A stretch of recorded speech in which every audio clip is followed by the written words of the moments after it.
It's time for our daily YouTube segment, and our stacked NFL crew is back with a segment we're calling Quarterback Quick Reads. Senior NFL national writer Jeremy Fowler is here with the very latest from around the league. And Jeremy, he missed the season last year.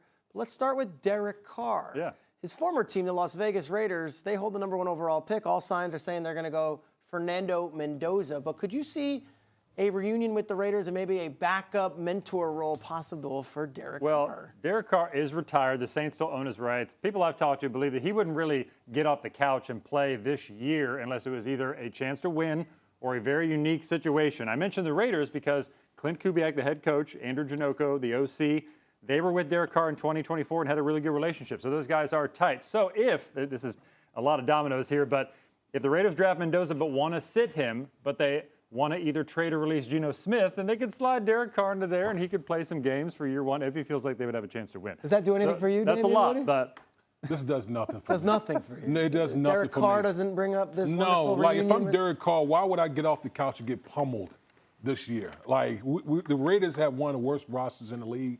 They need a lot of help along the offensive line.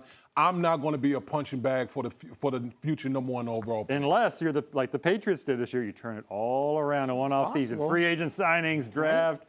Tim They showed it could be Hasselbeck, done. Derek Carr to the Raiders, kind of playing that big brother mentor role for Fernando Mendoza. Any juice there? Yeah. Yeah, I mean, I don't think he would be bad at it, but at the same time, look, I don't like the idea of guys that have taken a year off. You know, guys that have basically, made a lot of money playing. To Damien's point, been hit a bunch. Like, when it's over, it's over. I think for most guys, just even mentally. So I think from the perspective of, adding somebody to your team that, is totally content not having football. I don't know that is exactly what you're looking for to put around a young quarterback. It's funny, with Phil Rivers returning this year, I am not saying no to any of that. If Eli Manning were to come out of retirement to mentor Jackson Dart, I wouldn't say that's crazy. I would say, okay, we saw it with Phil Rivers. Okay, maybe that one's a little crazy.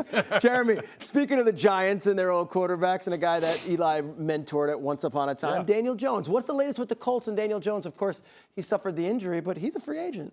For sure, and the Colts want to take him off the free agency market. They want to re-sign Daniel Jones. I wouldn't even take the transition tag off the table. Less than the franchise tag would be about $41 million. A little steep, but they do want to keep him, let him rebuild off that Achilles tear, get right. So they feel like they have proof of concept with Daniel Jones. They went 8-2 with him as the starter. So they got to make a deal happen, though, and he's going to have a market. But the problem is other teams, know he's hurt, so I don't think they're necessarily trying to sign him. It does feel Colts are busted. He was in the MVP conversation, and now it's like, what do you think of it? Yeah, I think his best fit is Indianapolis. That year, I think he did so much to rehab his image, particularly with the Colts. I don't see a lot of teams out there taking a leap of faith coming off the Achilles injury and just rush to go out and sign Daniel Jones to a big deal. I think his deal is going to come in Indianapolis. He was in the building. They know who he is. They know he can operate their system. So, to me, it's like Indianapolis or bust for Daniel Jones. Tim, should the Colts franchise tag Daniel Jones, or should they give him the big free agent contract, say, you're our franchise quarterback moving forward? I don't think they need to do either. Look, I don't think you need to franchise tag him because I don't think the market's going to be really strong for him. And I can't really find the place where he'd go in and be the starter, especially coming off the injury. So that's why I don't think you need to franchise tag him. And quite frankly, I don't think you need to transition tag him. So this is, I think, a delicate situation. Reminds me a little bit of, Ryan Fitzpatrick and the Jets, where you're like, look, we would like you to be our starter, but we also don't need to bid against ourselves in terms of, look, where's the other place where you're going, where you're going to walk in, as the unquestioned starter, of our football team. So, you want to try to put a deal in place that doesn't offend your starter. At the same time, you don't need to, just say like, okay, we're going to pay you starter money because starters make this type of money when there is probably no other real market for him as a starter, and he's coming off of a significant injury. injury. The last couple of quarterbacks have come off of Achilles.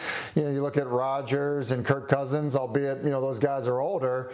Look, year one off of the Achilles, hasn't looked great for either guy. So I think they're in a tough situation and, probably take some flexibility by both team and player in this one. I'll give you a sneaky team. Minnesota Vikings didn't just let Sam Darnold out the door last offseason. They let Daniel Jones out the door last offseason, too. Just something to watch. And if the money were right, if Daniel Jones would ever consider going back to Minnesota if Indianapolis didn't do it to get him back. Yeah, because that was their plan last year, is to 100%. let Sam Darnold walk and sign Daniel Jones. Jones called their bluff and said, hey, I got a better option elsewhere where I know I can probably start and get some money and reset my market.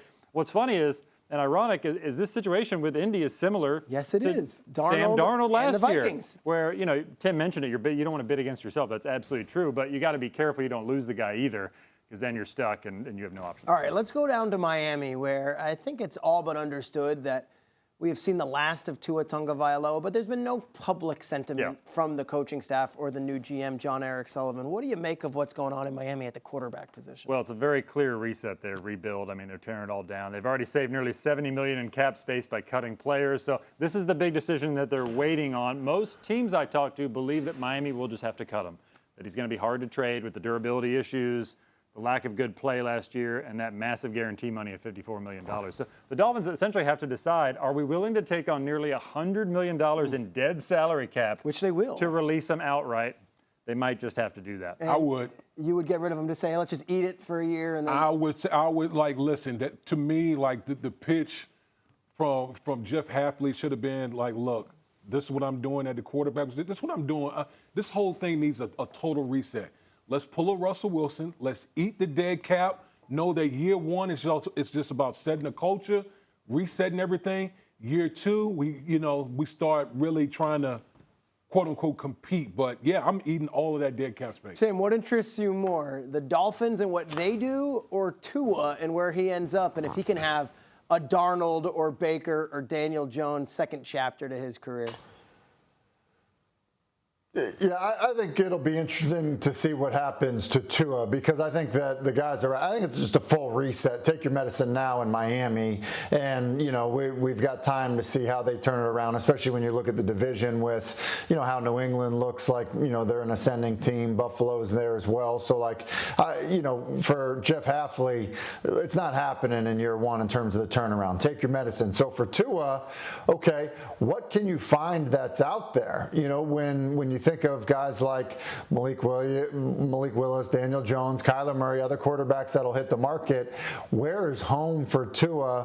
What is the role? Is it a backup? Does it, role? Does he get his chance, somewhere? I think it's most likely only because of injury that Tua would get a shot. So it's a pretty far fall from grace for a guy that was a high round draft pick, a starter, and, quite frankly, going to be a hard time to find a similar situation to something he experienced in Miami. The number that Tua gets is going to be fascinating, wherever that is. Guys, this was the YouTube segment. A lot of quarterback talk going on, and we got the Combine next week where it's only going to pick up. Keep it on, get up, and keep watching these YouTube clips right here.